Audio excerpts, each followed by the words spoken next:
Praeitoje radistų laidoje buvo. Klausau. Alio, labas vakaras. Labas vakaras. Jums skambina, mes šalia gyvenam, dvi draugės. Taip. Jūs dirba dabar? Dirbam. Mes ateinam dažnai, bet kažkaip vis nepataikom, kad būtų žmonių. Tai norėjau paklausti, ar dabar yra žmonių jau? Dabar nėra žmonių. Ai, nėra. O kada būna pas jūs daugiausia? Kada kokie vyrai ateina? Gal galėtumėt laiku susakyti? Nes mes kaip einam nepataikom, taip, kad be reikalo neitumėm. A, jūs ką vyrų norėjot? Kaip čia? Susipažint? Kada ateina pas jūs, jau taip galite sakyti, kad vyrai, ar 9 ateina, ar anksčiau, kada jie pradeda rinktis pas jūs?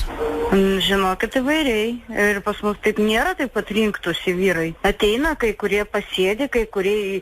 O jie geria? Yra, kurie geria. O jiems įdomu jūsų klausimo, jūs kokio klausimo norite. Tai šiaip tai šitas telefonas yra tam, kad užsakyti maisto, o ne vyro. Nepykit, ponė, mes tiesiog, Aš nepykstu, bet tiesiog man yra juokinga tokie dalykai, kai moteris ieško, tai jūs ne į tą numerį paskambinate. Mes nepažinčių ieškom, iš tikrųjų mano draugė nusikalba. Mes irgi verslaujam, jūs nesuprantat. Ten, kur mes, ten daug vyrų. Mes kaip maistas, žinot, mes traukiam iš tikrųjų vyrus alkanus. Tai mes norim pasiūlyti jums kaip ir barterį. Ne, tikrai nereikia man tokių uždarbiavimų, nereikia tokių partnerių. Jūs blogai suprantat. Mes tik tai sėdėtumėm ir būtumėm gražios. Aš būčiau viena graži. Taip. Žiūrėkit. Aš ta, kuri...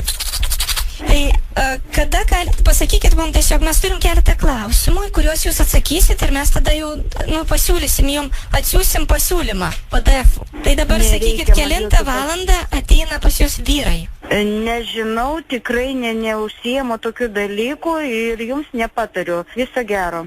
Ponė, ką jūs dabar čia darot? Kokia tai? O gal rimtai reikia Triochala. Radistai per Zit FM nuo 19 valandos.